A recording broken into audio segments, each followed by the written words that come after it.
My daughter ran away from my house within a few days after my in-laws arrived at our house. Then she tells me why she did it, and I called the cops on them and got them arrested.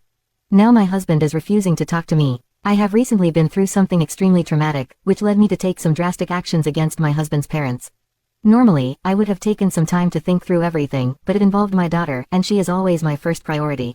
Now my husband is refusing to even look at me, and I just want to know if I overreacted to everything. I'm 38, female. I'm a proud mother of the most wonderful daughter. Her name is Olivia, and she's 15 years old. I had Olivia when I was just 23. It was a pretty serious relationship with her father, and the pregnancy came as a complete surprise. We weren't married, and when I broke the news of my pregnancy to him, he decided to back out of both the relationship and fatherhood. He said that he was young and that he wasn't ready for such a big responsibility. I don't blame him. I admit I felt the same way. However, when I went to my first ultrasound and saw my baby for the first time, it was as if my heart doubled in size to make space for all the love that I felt for her. I made my decision. It didn't matter whether her father was in my life. I was going to have this baby and try to provide the best life possible for her. It wasn't easy. My parents initially were very disappointed in me for having a child out of wedlock. They weren't okay with my decision to keep the baby either because they felt like I would be throwing away my life by being held down by this baby. My sister Nancy was my biggest support. She helped me out throughout the pregnancy, made sure that I had everything that I needed, and when the time came, she was the one who cut the umbilical cord. Holding Olivia in my arms for the first time was one of the most profound moments of my life. A mother never forgets special moments like this. Soon, Olivia became the light of our lives. Even though my parents were against this whole pregnancy, they immediately jumped into the role of doting grandparents. They adored her. At the time, I was working as a nurse and had to spend long hours at the hospital. My parents and sisters stepped up and helped take care of Olivia during those times. No matter how tired I was, seeing Olivia run up to me with her arms open in embrace made my day. When Olivia was around 7 years old, I decided to move out of my parents' place. Even though they loved having Olivia around, they were getting old and needed to enjoy their retirement. Even Nancy had gotten married and moved out. I had saved up enough money to get us a small apartment that was closer to Olivia's new school. It was also much closer to the hospital, which was very convenient for me. She was my whole world. Everything I did it solely for her. Without my parents' help, raising her was not easy. I had many splash nights at work followed by splash days trying to care for her. But it was all worth it. Just seeing her smile and hug me and blossom into this extremely smart, creative, beautiful little girl made every splash night worth it. Olivia's father never contacted me since the day that I told him about my pregnancy. He was my last serious relationship. I was so preoccupied with work and raising Olivia that I had absolutely no time to even think about dating. For me, the most important thing was to make sure that if I ever got serious with a man, I would have to make sure that he knew that he would not only be getting a wife but a daughter as well. Olivia and I were a package deal, and no matter how well the man treated me, if he wasn't good with her, it was a deal breaker. Because of this, I really ventured out with any romantic prospects. I would always try to find faults with them and make up excuses, mostly because I had been let down by all the men that I had dated previously, and I wanted to be a good role model for Olivia. We were both happy in our own small world. When Olivia was 12, she asked me why I wasn't dating anyone. I was surprised that she even cared about my love life. She told me that I had to find a boyfriend so that my attention could be divided between them because she felt that I had too much love to give to just one person. Yes, children are so blunt. She said that she wanted me to stop worrying about her because she was a big girl now and try focusing on myself for a change, and signed me up on a dating app and made my profile using the few good pictures that I had. I laughed it off, thinking that it was a joke. But later that night, I found myself scrolling through my potential matches. I came across a pretty interesting profile. His name was Jude. He was 35 at the time and a divorcee. His profile was funny, and he was handsome, so I swiped right and we matched. Jude and I chatted almost every day for 3 months before I even considered meeting him. We spoke about everything from work to our favorite shows and books to how unlucky we've been in our love life. I was very upfront about the fact that I had a daughter and that she was the one who actually made me do this. Jude didn't have any kids, but he was married to his ex-wife for 5 years, but they ultimately fell out of love and decided to divorce. He seemed to be happy that I had a kid. He said that he always wanted kids but he never had the chance to have one. It was only after a lot of contemplation that I decided to go on a date with him. Our date was great. He was very respectful and charming. He also got all my jokes, and we bonded well. After another month, he asked me out, and I said yes. We had been practically dating for 5 months now, and I really liked him. I never gave myself a chance to fall in love after having Olivia, but Jude ticked all my boxes. I made the decision to finally tell Olivia about him, and she was thrilled. She wanted to know every little detail and was so excited to meet him. When Jude and Olivia first met, it was hilarious. Olivia was so curious and inquisitive about him and asked him hundreds of questions. Jude was very nervous to meet her and was a little taken aback by her frankness and fumbled to answer her questions. But at the end of it, I could see that they liked each other. They had their own banter, and most importantly, Jude was good with her. He knew his limits but still treated her well. Over the next year, Jude and I got even closer. He would stop by our apartment all the time, even buy some groceries. He was getting on well with Olivia. Everything seemed to be working in our favor. When he popped the question after nearly 2 years of dating, I was still hesitant. This would not only be a new experience for me but for Olivia as well. But she gave me a thumbs up, and I said yes. We tied the knot 6 months ago in a small IMT ceremony. Just our families and a few of our close friends. This was the first time I met Jude's parents. They were both in their mid-60s and seemed like sweet people. Jude told me that they were both teachers. Now they had retired and owned a few warehouses which they would rent out to people to earn some passive income. The wedding was beautiful. Olivia was my maid of honor, and she was the happiest one out of all of us that day. After the wedding, we moved in with Jude. He owned a house, and our tiny apartment would have been too cramped for all of us. The first few months of married life were beautiful. I finally felt like I had found the person that I was going to spend the rest of my life with. For the past 15 years, I had put my life on a standstill to make sure that Olivia had the best of whatever I could provide, and now she was a teenager, independent, and didn't need me as much. I could finally take some time for myself and focus on my marriage. About 2 weeks ago, Jude asked me if his parents could come over to stay for about a month. A tree had fallen through the roof because of a storm, and they needed to make some renovations. I agreed immediately. We had room to spare, and I felt that their coming over would help Olivia and I to bond with them more, since we only saw them a few times since the wedding. We went over to help them pack some essentials, but I didn't really do much packing because every time I tried to open up boxes, they told me that they would do it themselves. They moved in at night into our guest bedroom and did all the unpacking themselves. They even shut the door. I thought that they just wanted privacy. That night, I tried to make them feel welcome by cooking them a nice meal. After that, all 5 of us watched the movie. I noticed that Olivia was really enjoying herself, and she had gotten especially close with my mother-in-law. I was happy to see that both my in-laws had taken a liking to Olivia and vice versa. It was like the 5 of us had known each other for years. It made my heart happy. The next couple of days were even better. My mother-in-law and father-in-law helped a lot in the house. They even made breakfast for all of us as a thank you. In the evening, my mother-in-law even took Olivia out for ice cream.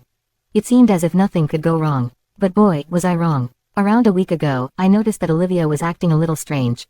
I tried talking to her, but she made up excuses, saying that she was stressed from school. At dinner, she didn't speak to anyone, which was odd because she was such a chatterbox. Even my in-laws were quiet. I should have pressed harder to find out what was wrong, but I was so tired, and she wasn't giving me any answers.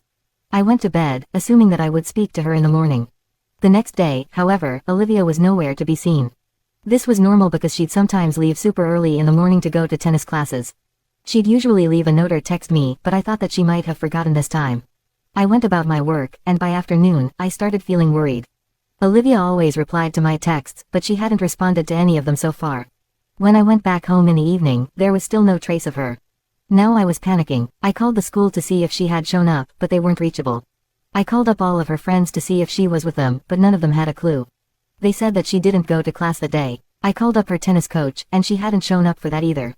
My heart dropped. Olivia never behaved like this. She always told me what she was up to, and now even my calls weren't going through. Jude was equally worried. We tried calling and texting her hundreds of times, but to no avail. My in-laws were calm, but they said that Olivia was probably at a party or with a boyfriend, and she didn't want me to find out. They reassured me that she would be back by morning, but Olivia would have at least texted me. This was non-normal behavior. I wanted to go to the police right away, but my in-laws and Jude calmed me down and told me that if she wasn't back by morning, we would go to the police. That night, I could barely SP. I lay in the living room, waiting to see when she would be back. By around 4 a.m., my panic had reached its boiling point. Something told me that she wasn't okay. I grabbed my jacket and left home in the pitch of dark, trying to think of places she could be. I knew she wasn't with my parents or sister because they would have told me. I tried thinking of places that were special to Olivia, and then it struck me. When we first moved out of my parents' house, we always went to a park near the apartment. Olivia loved the place. Whenever we used to get into fights or she was upset, she would run straight to the park to calm down. I knew that if she was worried or upset, she'd be at the park, and I was right. There she was, sitting on a bench, looking at the sunrise. I was so confused. Why was she here? She seemed perfectly fine, and now she tried running away as soon as she saw me. I could see relief flood her face. She ran to me in tears, almost hyperventilating, not leaving my hand. My mind was racing. I had never seen her like this before. I tried to calm her down as much as possible, and after reassuring her that everything was fine, she finally spoke. She told me that she had gone home early the previous day and was surprised to see that there were a bunch of men standing at our doorway, talking to my father-in-law. She was confused because they looked dangerous and seemed to be thng him and giving him packages. She was curious, so she tried to hide and hear what they were saying. She said that she heard them talk about warehouses and DG and how my father-in-law owed them money. After they left, she heard my in-laws talking to each other about how they were going to store the DG. Olivia told me that she tried to get more information but couldn't hear anything else. She then went into the house, pretending as if she had just come back, and everyone behaved completely normal. But she still felt that something was wrong. When my in-laws were downstairs, she sneaked into the room, which they always kept closed, and saw the boxes that the man gave them. When she opened them, she was surprised to see that they were filled with old vases, but inside the vases were small packets of white powder, DG. Before she could put things back the way they were and leave, my mother-in-law walked into the room. She looked shocked to see her there. Olivia told me that they called my father-in-law into the room and locked the door. They told her that it was not DG, but talcum powder, which helped remove moisture and preserve the vases. Olivia said that she believed them, but they could tell that she wasn't convinced. Then they started THNG her. They said that if she ever told anyone about this, they would blame everything on her. They could very easily frame a teenager for distributing DG. Nobody would believe that two grandparents were even associated with DG, but anyone would believe that a teenager was. Olivia told me that she told them that she wouldn't tell anyone. My father-in-law even said that if she did, he knew people in labs who could make her fail the DG test. Then nobody would believe her, and she could even be arrested. They went even further by saying that even if she didn't care about herself, the warehouses were in Jude's name, and even though he didn't know about the DG, if she told anyone about it, they would put the blame on Jude and me, saying that we were the ones renting out their warehouses to DG dealers. This is where she got really afraid. She told me that she wouldn't be able to handle it if I got accused of anything. So she promised to shut her mouth. That evening, remember when she was acting all distant? It's because she was terrified that she would say something. That's why she barely spoke at all, even when I tried my best to get her talking. She told me that she couldn't SP that night. She couldn't get herself to go to tennis or school. Keeping such a huge secret was eating her up. She decided to leave home early and spend most of the day walking around, trying to figure out what to do. She switched off her phone. That's why I wasn't able to reach her. She ultimately went to the park because that helped her calm down. She told me that she was planning to come to the hospital to tell me everything, but then I already found her. After saying all this, she just collapsed in my arms, still sobbing. I couldn't believe what I was hearing. Nothing made sense. From what Olivia said, it seemed as if my in-laws were renting out their warehouses to DG dealers. And from the looks of it, these people knew where we lived and had even been at our house. Moreover, Olivia had actually found DG in our house. This alarmed me more than anything. I just sat there for a minute, trying to come to terms with everything. My in-laws were involved with DG dealers and they THND my daughter, forcing her to run away. I could not stand this. I told Olivia that we were going to the police. She put up a huge fight, saying that if we went to the police, my in-laws would blame everything on us. But after reassuring her that everything was going to be fine and that I was not going to leave her side, she agreed. Right now, my main priority was to ensure that Olivia was safe. Everything she said seemed so unlikely, but she never lied to me. I trusted her more than anything. I bought her some breakfast because she hadn't eaten all day and went straight to the police. I didn't tell anyone what we were planning to do, not even Jude. At the police station, Olivia told them everything. They asked her several questions to describe what the men looked like, how the DG were hidden in the vase, and so forth. She answered everything as best as she could. They asked me a bunch of questions as well. Finally, I gave them the address of the warehouse. They told me that if my in-laws were guilty and found out that we had informed them, they could easily hide the evidence. They had to catch them off guard and raid the warehouse without them knowing. They sent a bunch of police officers to the warehouse to confirm any illicit activities, and within an hour, they got the news that the warehouse was used to store and make DG. They even caught a couple of dealers. The police then went to my house and accused my in-laws of distributing DG. My in-law said that they had no idea that the warehouse was being used to make and store DG. They just rented it out and had nothing to do with it. But after searching the house, the police found the packages and arrested them.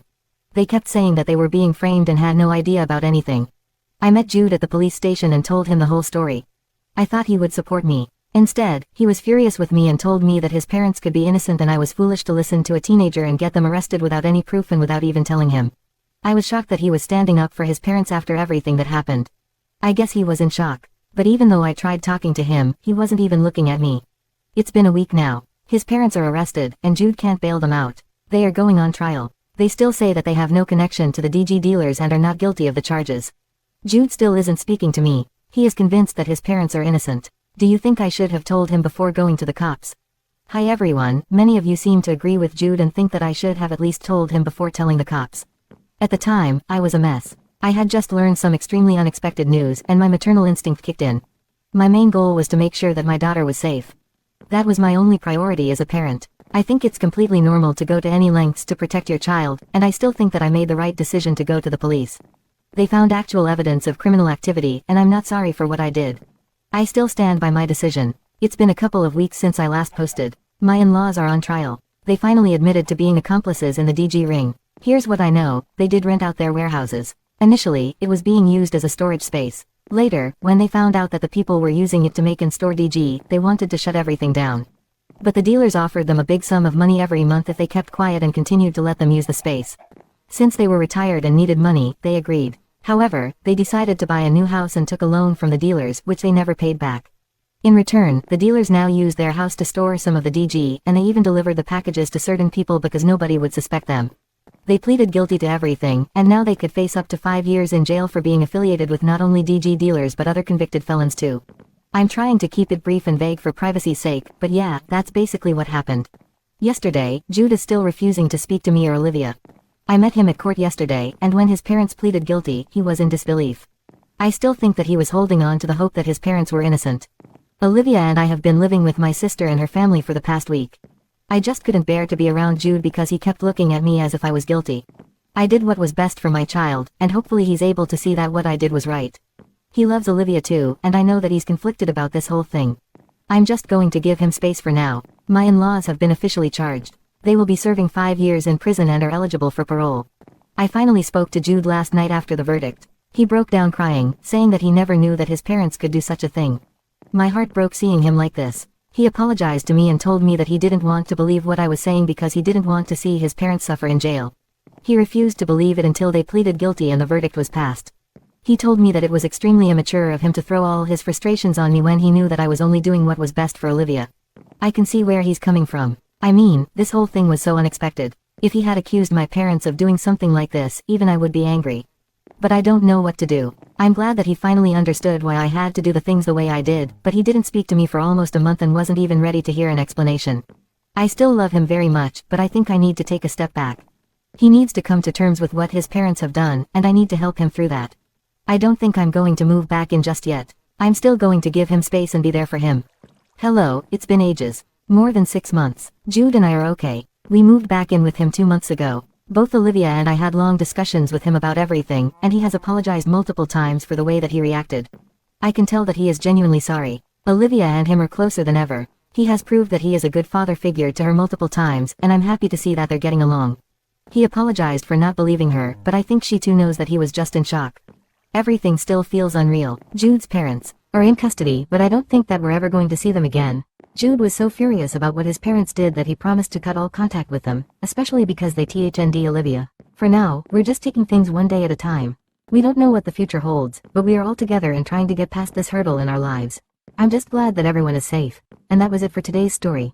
Thank you very much for listening.